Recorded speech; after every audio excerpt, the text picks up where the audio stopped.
Welcome to the Probate Nation, especially our returning viewers from the great state of Texas. My name is Richard Ruddy.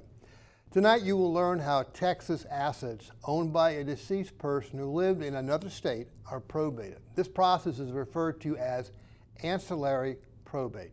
Probate is very much like traveling on a slow-moving steam engine train, which calls to mind the train trip many years ago of a famous U.S. Supreme Court Justice, Oliver Wendell Holmes. When approached by the conductor who was trying to confirm passenger tickets, Justice Holmes, searching through his jacket, could not find his.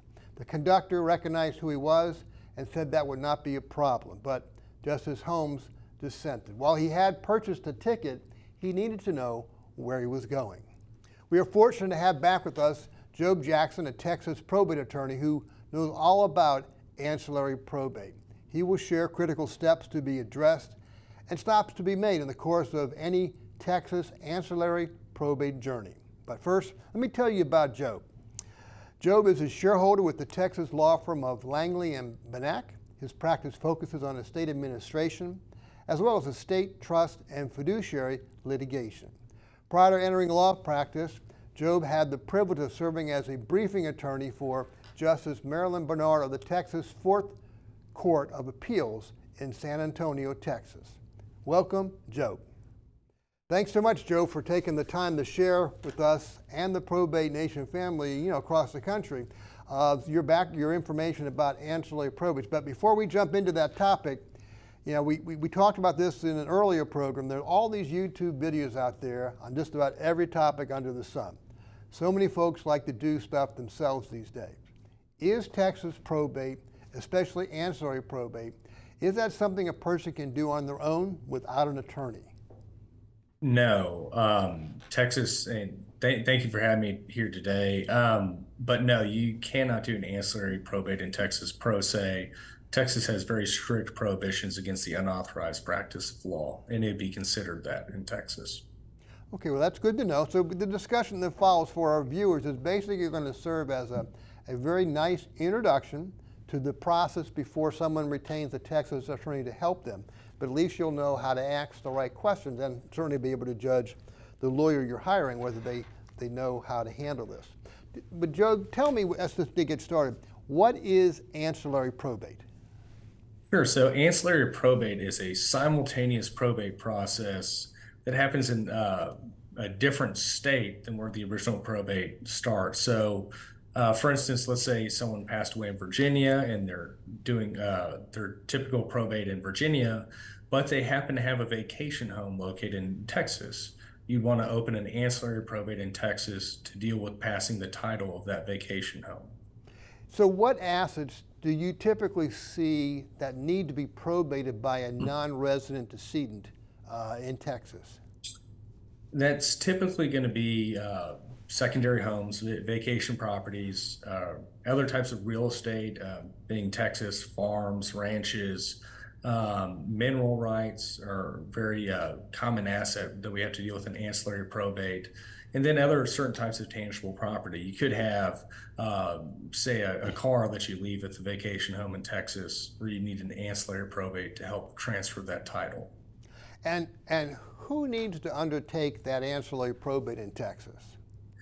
Typically, that's going to be whoever was appointed the personal representative in the original state where probate was started. So let's talk a little bit about probate. Are there different options available to probate in a state in Texas when a decedent's will is admitted to probate in another state? Yes, there are two different methods. The most common method and cost-effective is actually recording the foreign will and order admitting it to probate in Texas in the county in which the decedent's real property is located. So you'd have the foreign will effectively operating as a deed.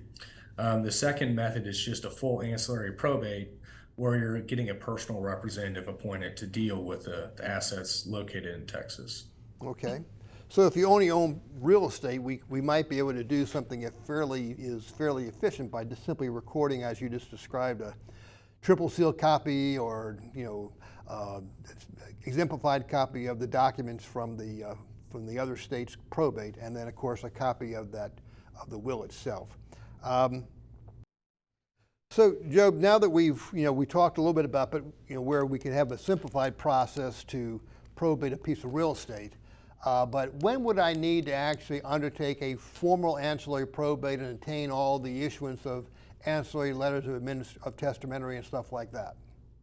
So that'd be in a situation where you have real or tangible property in Texas that needs to be administered. And a good example of that, going back to if you just record the foreign will, it's going to act as a deed. Well, what if that will, say, admitted in probate in Virginia, says, I leave my real property to my grandchildren? Doesn't say who the grandchildren are.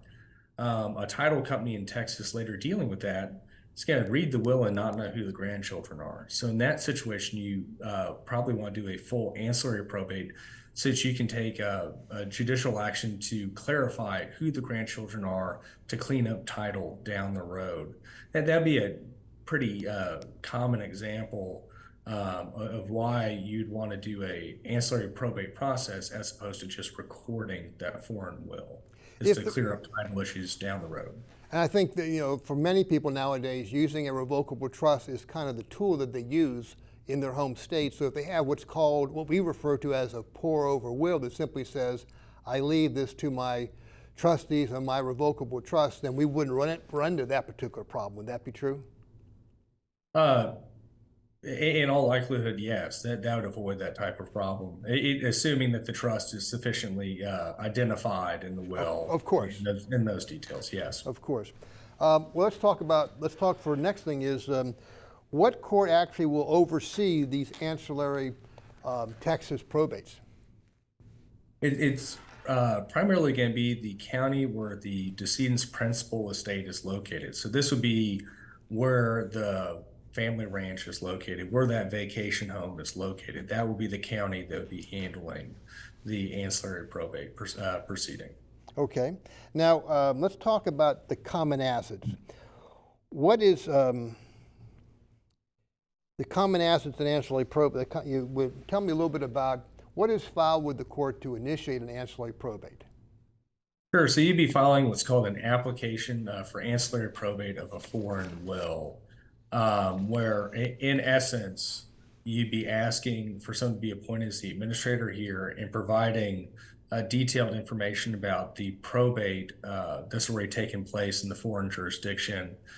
For instance, again, if the will's probate in Virginia, the Texas court's going to want to see a copy of that will, the order admitting it in Virginia, all in a kind of triple seal verified format. Okay. Now, is a bond, I'm in Texas now. I started in Virginia. I'm doing ancillary probate in Texas. Is a bond with surety going to be required for that Texas ancillary probate? Yes, unless one of three things happens. One, the foreign executor is a corporate fiduciary. There's not going to be a bond requirement in that instance. Second instance would be if the foreign will directed that there would be no bond, in which case Texas will follow the testator's wishes in that will. And the third instance would be if all distributees agree that the foreign executor doesn't need to have a bond to serve. Okay. Now, does a Texas attorney need to be listed to receive service of process? Because the person that's going to be applying to be the ancillary administrator probably lives in Virginia, but he's now probating. Correct. So a resident agent is going to need to be appointed to accept service in Texas, but that resident agent does not need to be a Texas attorney. Oh, okay. It just almost always is a Texas attorney that's handling the probate. That's just in practice what happens. Sure. Now, let's talk about the situation where, let's just say I had that Virginia probate and everything was already, there was no probate in Virginia because everything was funded into their revocable trust prior to death. So I didn't need to admit the will to probate, didn't need to qualify as a executor here in Virginia, but now I have these assets in Texas that need to be probated. Am I doing a full probate, a regular probate, or am I still doing an ancillary probate? In that instance, you'd just be doing a full probate in Texas. The ancillary part really comes in when we're probating a foreign will, but if there's no will admitted to probate in a foreign jurisdiction, you could just go through the traditional probate process here in Texas as if they had died here in Texas. The only real difference being the potential venue of the probate would change because the decedent didn't die in Texas. Okay. What can be done with real estate once the ancillary probate has been initiated? Sure. So you have an ancillary probate initiated. The foreign administrators appointed here in Texas, they'll typically have the power of sale to sell the property or otherwise dispose of it, deed it to the proper beneficiaries. Okay, let's turn our attention now to talk a little bit about the duties that an ancillary administrator has. Can you discuss those for us briefly? Sure. So they're going to have to administer the Texas assets, which in most cases, again, is going to be real estate. That's just the most common. They're also going to have to deal with the claims of creditors in Texas because sometimes creditors in Texas, they may not be aware that a will was probated in Virginia and there are separate notices given. So the administration in Texas will have to deal with those claims and creditors. Now, will the personal representative have to file an inventory? Yes, they'll need to file an inventory of the Texas assets, listing the date of death value of the assets. And that's due 90 days after they get qualified? Correct. Now, what about, I know in some cases it's not required, but in an ancillary probate, would they be required to file an accounting? In most cases, no, unless it's requested by the court or a beneficiary. Okay. Now, we discussed briefly about creditors. You mentioned creditors. Is there any sort of notice requirement to be given to known and unknown creditors in Texas? Yes, there's going to have to be a notice to creditors, which is published in a newspaper of general circulation in the county where the probate's occurring. If you have a secured creditor, you have to give them direct notice. So think of a mortgage company. Okay. For creditors, first of all, what is the purpose behind the publication and the notices that we're giving here? So that the creditors know and have an opportunity to assert claims for the debts owed. Because, when someone passes away, you can't just sue a dead person in Texas. The estate needs to be open so you have a cause number and a personal representative to accept service on behalf of the decedent. And then so creditors tells them who to serve with the lawsuit or claim. And if I'm a creditor, where would I be filing my claim? So in each probate opened in Texas, it'll have its own cause number. It looks just like a lawsuit, frankly, that you'd find in the county where the probate's being administered. Then you'd file your claim in that cause number in the appropriate county. And as personal representative, what do I do with each of these claims that are filed? You really have kind of three primary choices. You can just pay the claim as it came in. You can try and settle for a lesser amount, which is common, or you could take the risk of rejecting a claim, knowing that if you wrongfully reject a claim, the personal representative could have personal liability for doing that. Oh, ouch! That could You want to be careful. Be careful. I guess so. Well, so I've done all these things. I've done my notices. I've filed my accountings and my inventories. I'm good to go with, I think, the court. It's time to wrap things up. How is an ancillary estate closed?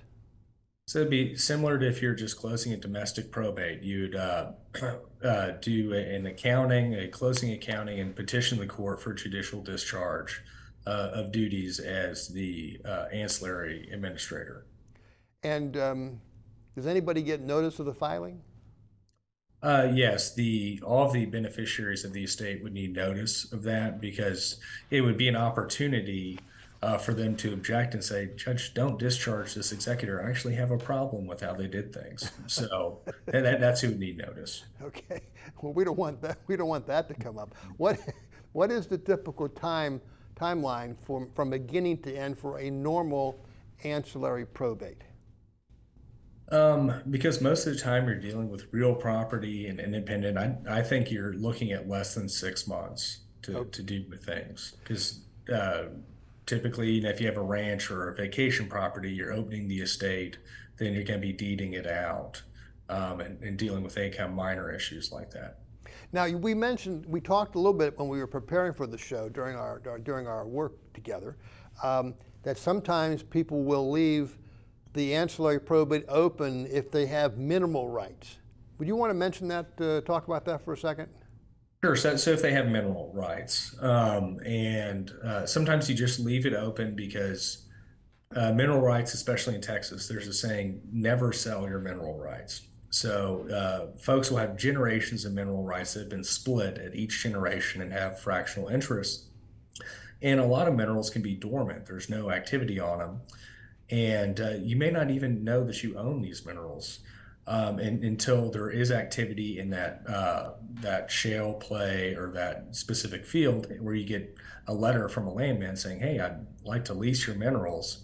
And it's good to have an estate open to deal with those situations if they come up in the future. Okay. But do people generally, if they don't know of that or have any inclination that exists, they just typically close the estate and then open it up again in the future if they need to? Correct. If you had no family history of owning minerals, you're not gonna. You can be optimistic and wait around and hope some minerals show up, but that's going to be less likely. Leaving it open is more common if you know of at least some minerals and you're suspicious that there may be other mineral interests that were inherited through different sources. So let's talk a little bit about dollars and cents. What is the typical cost involved to initiate an ancillary probate? To initiate an ancillary probate, you're going to have a couple $100s of filing fees, and depending on how many hearings or if there's a contest, it can be a few $1,000s to open up. But once it's started, like any probate in Texas, it's kind of up to the client, the administrator, as to how much help they're actually going to want the attorney to provide on, say, gathering assets or whatnot for preparing an inventory. Okay. In the case of Texas real estate owned by a non-resident decedent, what can they do to avoid a Texas ancillary probate of their real estate? The decedent could put the property in trust, which would mean that property pass outside of probate altogether. Texas does permit written right of survivorship agreements on land. But it's important to note that Texas is different than a lot of other states in that Texas does not recognize a joint tenancy with right of survivorship by default. You actually have to have a separate written agreement for that. But the most common solution to it now outside of a trust is a Texas transfer on death deed, which is provided for by statute. Okay, well, that's good to know. And of course, you know, the cost to prepare that kind of a deed would be substantially less than actually going through a ancillary probate. Would that be true? Absolutely. It'd be money well spent to save possibly thousands of dollars down the road. Well, let's talk about the what we see a lot with the people that are in Virginia, and that is that you know, we spend a few minutes talk about the fact that people might be non-residents of Texas right now, but then they decide they want to go ahead and take up residency at that farm or at that beach house or on that ranch. Okay, so now they make Texas their resident state. Yet they have all these great documents they have prepared in Virginia or some other state. So let's just talk about that. So, you know, should they update, for instance, I'm going to go through each of these documents, okay? So let's just say they have a revocable trust. Should they update their revocable trust and make it, you know, conform it to Texas law? Yes, that would be, you know, probably most of the elements of the trust would be fine, but you want to make sure that you update the choice of law on that, because if you want to live in Texas, you want at the end of the road Texas law governing your trust. Right, and that's really a fairly easy, if you did nothing else, I mean, it's just a matter of changing the law that governs the document. What about a will? Does their will, which is a pour-over will, does that need to be updated, and should that be replaced with a Texas pour-over will? It'd be safer to just have it replaced in Texas now, especially if you already have good estate planning documents from a different state. Updating those really shouldn't be that expensive because you're not having to recreate the wheel. So it is worth updating to make sure that your estate plan is current and compliant with Texas law.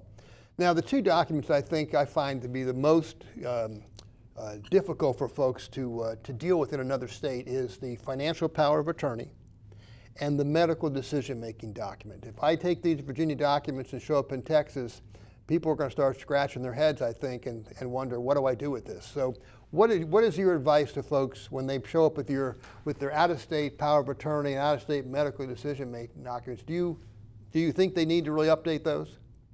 I do. Updating power of attorney documents in Texas is not terribly expensive, and it's worth it to make sure that the powers of attorney that your loved ones are going to be relying on when it matters most are in a form that's going to be recognized by a hospital or a financial institution where time is really of the essence to take action either on behalf of your health or assets when you need them to. So it's money well spent to update it and not terribly expensive. Yeah, we certainly always recommend clients seek a local counsel when they move to another state to get those things put in the proper form. Well, we're winding down with our time. Let's talk a little bit about some of the lessons that you've learned dealing with ancillary probate. Tell us a little bit about some of the things that you've learned that you want to pass along to our viewers.